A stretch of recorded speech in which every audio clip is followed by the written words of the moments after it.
Hello students, 11th economics की इस कक्षा में आज हम स्वतंत्रता प्राप्ति के समय भारतीय अर्थव्यवस्था की क्या विशेषताएं रही उसका अध्ययन करेंगे।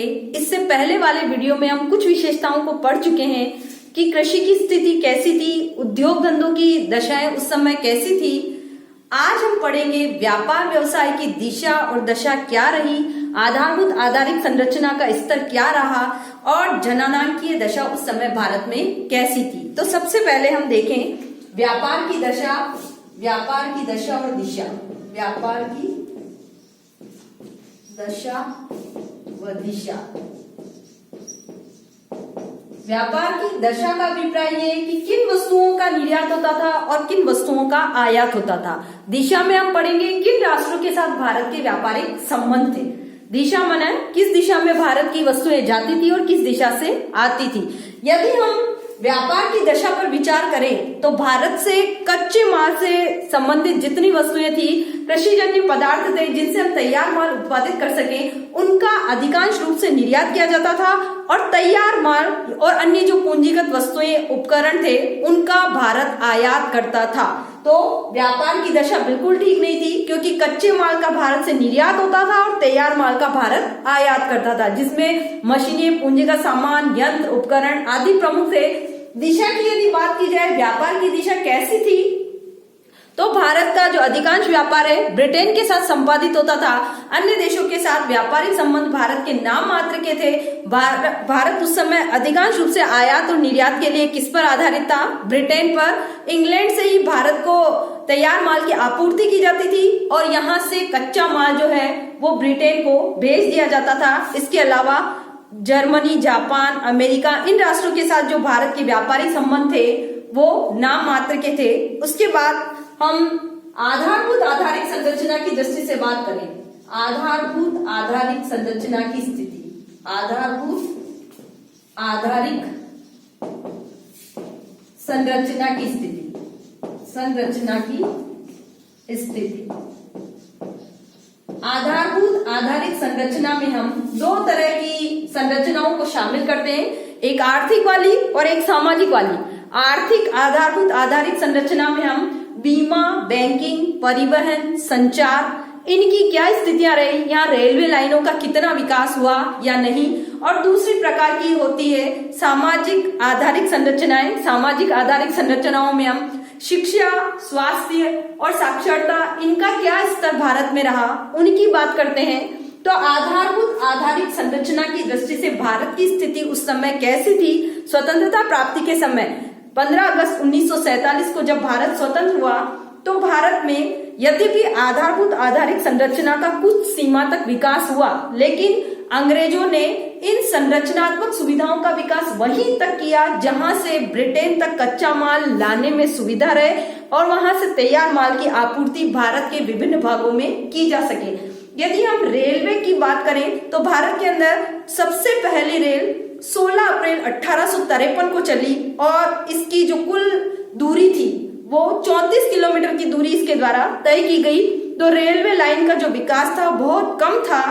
भारत के अंदर 1950 में 53,596 किलोमीटर लंबी रेल लाइन थी, जबकि भारत जैसे बड़े देश के लिए यह रेल लाइन काफी, भारत को यदि हम देखें, भारत की सीमाओं का विस्तार देखें तो उस हिसाब से इस रेल लाइन का जो विकास था वो पर्याप्त मात्रा में नहीं था, या हम यूं कह सकते हैं कि रेलवे लाइनों का पर्याप्त विकास नहीं हो पाया था। उस समय रेलवे लाइनें केवल उन्हीं क्षेत्रों में विकसित थी जिनसे भारत का जो कच्चा माल है वो इंग्लैंड तक आसानी से पहुंचाया जा सके और वहां से तैयार माल की आपूर्ति मुंबई, कलकत्ता, यहाँ असम, बंगाल, इन राष्ट्रों में की जाती थी। तो उन्हीं क्षेत्रों के अंदर अधिकतर रेलवे लाइनें विकसित की गई। यदि हम सड़कों की बात करें तो भारत के अंदर 15 अगस्त 1947 के समय जो अधिकांश गांव थे वे पक्की सड़कों से नहीं जुड़ पाए थे। सड़कों का विकास या उनकी जो लंबाई थी वो भी कम रही। सड़कें भी उन्हीं क्षेत्रों में विकसित की गई जहां से अंग्रेजों को व्यापारिक सुविधाएं प्राप्त होती थी। तो 1951 के आंकड़ों के अनुसार यदि भारत में हम सड़कों की लंबाई देखें तो 420 किलोमीटर लंबी सड़कें यहाँ पर बिछी हुई थी।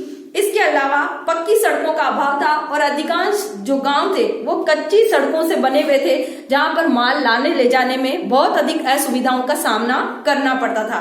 इसी प्रकार यदि हम जहाजरानी की सुविधाएं देखें, आधारभूत आधारिक संरचना में हमने रेलवे लाइनों का विकास देखा, सड़कें 420 किलोमीटर लंबा बताया मैंने। जहाजरानी की दृष्टि से भी यदि हम भारत के अंदर इनका विकास देखें तो जहाजरानी भी अधिक मात्रा में विकसित नहीं हो पाई थी।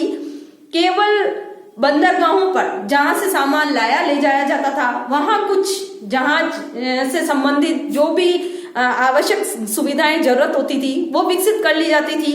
बाकी जहाजरानी का विकास भी भारत में उस समय प्रचुर मात्रा में नहीं हो पाया था और इस व्यापार व्यवसाय को ब्रिटिश सरकार की गलाकाट प्रतिस्पर्धा और उनके मूल्य युद्ध का सामना करना पड़ता था। युद्ध स्तर पर जो व्यय होते थे वे भी यहाँ से वसूल कर लिए जाते थे। तो जहाजरानी की क्षमताओं का भी भारत में उस समय पर्याप्त विकास नहीं हो पाया था। संचार की सुविधाओं में उसको भी हम आधारभूत आधारिक संरचना में गिनते हैं, जिसमें हम डाक, तार, टेलीफोन इनकी सुविधाओं को शामिल करते हैं। 15 अगस्त 1947 के समय भारत में संचार की सुविधाएं भी प्रचुर मात्रा में नहीं थी, जिसके कारण विभिन्न संदेशों को लाने ले जाने में काफी समय व्यर्थ हो जाता था। तो संचार की सुविधाओं की दृष्टि से भी भारत की उस समय जो स्थिति थी वह बड़ी ही दयनीय थी। ऊर्जा शक्ति की दृष्टि से यदि हम भारत में आधारभूत आधारिक संरचना की स्थिति उस समय देखें तो ऊर्जा शक्ति का विकास भी नाम मात्र का था। अधिकांश जो ऊर्जा है कोयले से उत्पादित की जाती थी और उसका स्तर भी क्या था, घटिया किस्म का था। 1950-51 में केवल 6.6 बिलियन किलोवाट ऊर्जा शक्ति का उत्पादन होता था, जो आवश्यकता को देखते हुए काफी कम था। तो हम कुल मिलाकर ये कह सकते हैं कि आधारभूत आधारिक संरचना, जिसके अंदर हमने बीमा, बैंकिंग, परिवहन, संचार जैसी सुविधाएं और साथ ही रेलवे, सड़क, ऊर्जा शक्ति के विकास की दृष्टि से भारत की क्या स्थितियां रही वो बड़ी ही दयनीय और शोचनीय हम कह सकते हैं कि भारत जैसे विशाल देश के लिए जहां इन सुविधाओं का प्रचुर मात्रा में विकास होना चाहिए था वो उस समय भारत में नहीं था, जिसके कारण भी भारत में विभिन्न उद्योग धंधे और व्यापार व्यवसाय विकसित नहीं हो सके। ये तो थी आर्थिक आधारभूत आधारिक संरचना। अब हम यदि सामाजिक आधारभूत आधारिक संरचना को देखें तो जिसके अंदर हम लेते हैं शिक्षा, चिकित्सा और स्वास्थ्य सुविधाएं। शिक्षा की दृष्टि से यदि दृष्टि डाली जाए तो उस समय भारत में साक्षरता का स्तर नाम मात्र का था। अधिकांश व्यक्ति अशिक्षित थे। महिला साक्षरता तो हम कह सकते हैं न के बराबर थी। महिलाओं को पढ़ाना उस समय गुनाह समझा जाता था। तो साक्षरता की दृष्टि से भी भारत पिछड़ेपन का शिकार रहा और साक्षरता का स्तर जब निम्न था तो लोग नवीन तकनीकी प्रणालियों से भी परिचित नहीं हो पाते थे और उत्पादन कार्य करने के लिए पुरानी घिसी-पिटी और परंपरागत तकनीकों का जब उत्पादन कार्य में प्रयोग करते थे तो उत्पादकता का स्तर भी कैसा रहता था, निम्न। हम कह सकते हैं कि साक्षरता का अभाव था उस समय भारत में। कुछ ही व्यक्तियों को जिनकी सरकार को आवश्यकता होती थी, ब्रिटिश सरकार को, उन्हीं को वे प्रशिक्षण देकर थोड़ी बहुत शिक्षा प्रदान कर देते थे ताकि वे पढ़े लिखे ग्रेजुएट तैयार करके अपने यहाँ उनको क्लर्क नियुक्त करके उनकी आवश्यकता के अनुकूल उन्हें रोजगार देकर अपना लाभ अर्जित कर सकें। तो हम कह सकते हैं कि स्वतंत्रता प्राप्ति के समय भारत में साक्षरता का जो स्तर था वो काफी कम था। केवल कुछ ही लोग पढ़े लिखे थे और महिला साक्षरता और बाल साक्षरता, लड़कियों के लिए तो साक्षर होना बुरा उस समय समझा जाता था। कुल मिलाकर महिला साक्षरता की दृष्टि से स्थिति बड़ी खराब थी। चिकित्सा और स्वास्थ्य सुविधाओं की बात यदि हम करें, जो मानव संसाधन के लिए अति जरूरी है, जो मानव चिकित्सा और स्वास्थ्य सुविधाओं की दृष्टि से जितना अधिक संपन्न होता है, या हम यूं कह सकते हैं कि यदि वो बीमारियों से ग्रस्त नहीं है, कुपोषण का शिकार नहीं है, तो उसके कार्य करने की क्षमताएं और योग्यताएं उतनी ही अधिक होगी। लेकिन जब भारत स्वतंत्र हुआ उस समय भारत में चिकित्सा और स्वास्थ्य सुविधाएं भी नाम मात्र की थी। चिकित्सा और स्वास्थ्य सुविधाओं के अभाव के कारण उस समय व्यक्ति भयंकर महामारियों से ग्रस्त होकर असमयी मर जाते थे और चिकित्सा सुविधाएं प्राप्त न होने के कारण जो बाल मृत्यु दर थी वो भी उस समय बहुत अधिक थी। तो आधारभूत आधारिक संरचना की दृष्टि से यदि हम भारत की स्थिति को 15 अगस्त 1947 के समय देखें तो हम कह सकते हैं बीमा, बैंकिंग, परिवहन, संचार, शिक्षा, चिकित्सा, स्वास्थ्य, इन सब सुविधाओं की दृष्टि से भारत में जितनी आवश्यकताएं थी उतनी सुविधाएं लोगों को नहीं प्राप्त थी। साक्षरता की दृष्टि से स्थितियां खराब होने के कारण लोग पुरानी परंपरागत और घटिया तकनीकों का प्रयोग उत्पादन कार्यों में करते थे, जिसके कारण लागतें अधिक आती थी और उत्पादन का स्तर घटिया बना रहता था। तो आधारभूत आधारित संरचना की स्थिति भी भारत में उस समय सही नहीं थी। नेक्स्ट, यदि हम जननांकीय स्थिति को देखें, भारत में उस समय जननांकीय स्थिति पर यदि हम दृष्टि डालें कि जननांकीय दशाएं कैसी थी। जननांकीय दशाएं जिसमें हम मृत्यु दर, जन्म दर इनकी बात करते हैं। जननांकीय दशा, जननांकीय दशा, जननांकीय दशा की दृष्टि से जन्म दर और मृत्यु दर की बात करें तो दोनों ही ऊंची थी। जन्म व मृत्यु दर, मृत्यु दर, जन्म दर भी ऊंची थी और मृत्यु दर भी ऊंची थी। यदि इनकी रेट्स यदि हम देखें, जन्म दर प्रति 1000 के ऊपर जन्म लेने वाले व्यक्तियों की संख्या, मृत्यु दर प्रति 1000 के पीछे मृत्यु हो जाने वाले व्यक्तियों की संख्या को सूचित करती है। तो जन्म दर 48 प्रति 1000 थी, जन्म दर तो थी 48 प्रति 1000, 48 प्रति 1000, और जो मृत्यु दर थी वो भी ऊंची थी, 40 प्रति 1000, क्योंकि उस समय चिकित्सा और स्वास्थ्य सुविधाएं अधिक विकसित नहीं थी। लोग भयंकर महामारियों से ग्रस्त होकर मृत्यु का शिकार हो जाते थे। तो जन्म दर और मृत्यु दर दोनों की ही ऊंची रेट थी।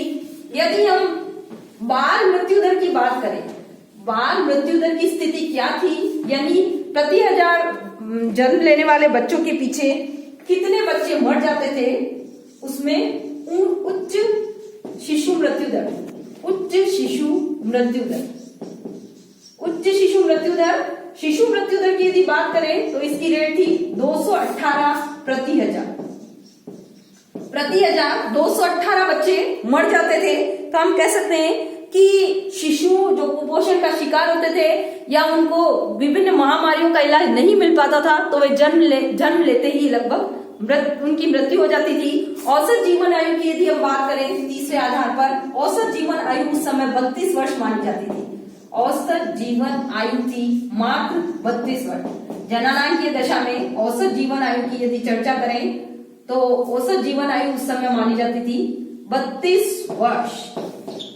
फिर अगर हम साक्षरता का प्रतिशत देखें, साक्षरता का स्तर क्या रहा उस समय, 16 से 17% थी साक्षरता की रेट। हम कहते हैं कि उस समय अंग्रेजों ने ऐसी व्यवस्थाएं कर दी थी कि व्यक्ति पढ़ने के लिए उत्सुक होते ही नहीं थे या उनकी शिक्षा। यदि महिला साक्षरता की दृष्टि से हम बात करें तो उस समय महिला साक्षरता का प्रतिशत मात्र 7% था। उस समय अधिकांश महिलाएं अनपढ़ थी, या हम कह सकते हैं कि महिलाओं को पढ़ाना उचित नहीं समझा जाता था।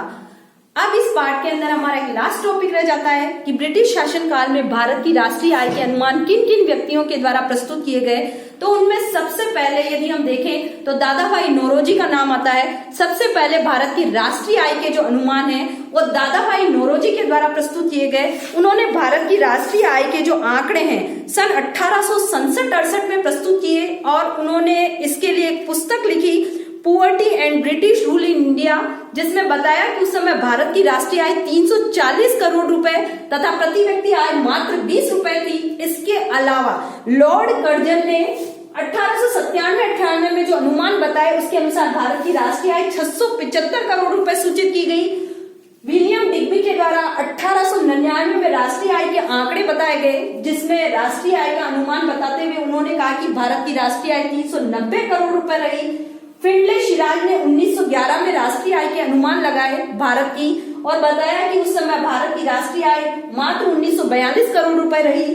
वाडिया और जोशी के द्वारा 1913 और 14 में भारत की राष्ट्रीय आय के जो आंकड़े बताए गए उनके अनुसार भारत की राष्ट्रीय आय 1087 करोड़ रुपए सूचित की गई।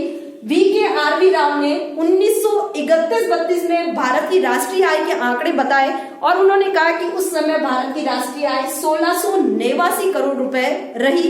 इसके साथ ही कॉमर्स साप्ताहिक एक पत्रिका का प्रकाशन किया जाता था, जिसमें भारत की राष्ट्रीय आय 1942-43 में 4265 करोड़ रुपए सूचित की गई। तो हम कह सकते हैं कि कुल मिलाकर उस समय भारत की जो राष्ट्रीय आय थी उसका स्तर निम्न था। लोगों की प्रति व्यक्ति आय का स्तर भी नीचा होने के कारण भारत के अंदर जीवन स्तर थे वो भी निम्न प्रकार के थे। 15 अगस्त 1947 के समय भारत की अर्थव्यवस्था जब दो भागों में विभक्त हो गई, भारत और पाकिस्तान, तो इसके अनेक आर्थिक दुष्परिणाम भी हमें देखने को मिले, क्योंकि हमारी जो आर्थिक गतिविधियां और क्रियाएं थी उनका पूरी तरह से विभाजन हो गया। आर्थिक गतिविधियां और क्रियाएं कैसे विभाजित हुई? जो अधिकांश कृषि उत्पादक राष्ट्र थे वो पाकिस्तान के अंदर चले गए। भारत को कुल भूभाग का 77% प्राप्त हुआ, जबकि जनसंख्या का 82% भाग भारत के हिस्से में आया। तो हम कह सकते हैं कि भारत के अंदर जो भी आर्थिक गतिविधियां संचालित होती थी, कृषि से संबंधित हो, उद्योग से संबंधित हो या सेवा से संबंधित हो, उनका अधिकांश जो भाग है वो पाकिस्तान के अंदर चला गया। इसके साथ ही अधिकांश कृषि उत्पादक राज्य जब पाकिस्तान की सीमा में परिवर्तित हो गए तो भारत में खाद्यान्नों की कमी होने लगी, यहाँ पर कुशल श्रमिकों का अभाव होने लगा, जिसके कारण भी भारत में उत्पादकता का स्तर घट गया। इसके साथ ही भारत में जितने बाजार विस्तृत थे उनके अधिकांश जो भाग हैं वो पाकिस्तानी सीमा में चले जाने के कारण यहाँ के बाजार संकुचित हो गए, क्योंकि भारत के सूती, ऊनी वस्त्र तथा कांच के सामान, वनस्पति घी, रबड़ आदि से उत्पादित होने वाली जितनी वस्तुएं थी वो पाकिस्तान के अंदर चली गई, क्योंकि अधिकांश चीजें पाकिस्तान की सीमा में आने वाले पंजाब, सिंध वाले प्रांत में अधिक बिकती थी। और पाकिस्तान नया राष्ट्र बन जाने के कारण जब ये क्षेत्र पाकिस्तान में चले गए तो भारत के बाजार भी संकुचित हो गए। यातायात संबंधी सुविधाओं का भारत में अभाव हो गया। अधिकांश रेल लाइनें और जो बंदरगाह वाले क्षेत्र थे वे पाकिस्तान में चले गए। तो हम कह सकते हैं कि 15 अगस्त 1947 में जब भारत स्वतंत्र हुआ तो भारतीय अर्थव्यवस्था का विभाजन होने के कारण हमारी अधिकांश आर्थिक गतिविधियां पूरी तरह से असंतुलित रूप में वितरित हो गई। हमारे यहाँ खाद्यान्नों की कमी होने लगी, कुशल श्रमिकों का यहाँ पर अभाव हो गया, तकनीकी का घटिया स्तर प्रयोग में लाया जाने लगा, अधिकांश बाजार संकुचित हो गए, यातायात और परिवहन सुविधाओं का अभाव हो गया। तो इस चैप्टर में हमने पढ़ा स्वतंत्रता प्राप्ति की पूर्व संध्या पर भारतीय अर्थव्यवस्था की क्या स्थिति थी, और जब हमने स्वतंत्रता प्राप्ति की उस समय हमारे यहाँ कृषि, उद्योग धंधे, आधारभूत आधारित संरचना की दृष्टि से व जननांकीय दशाएं किस प्रकार की थी। अगर आपको कोई दिक्कत है तो मेरे व्हाट्सएप नंबर पर कॉल करें, अन्यथा इस चैप्टर के जितने लघुतरात्मक प्रश्न हैं आपको अपनी होमवर्क कॉपी में करने हैं। धन्यवाद।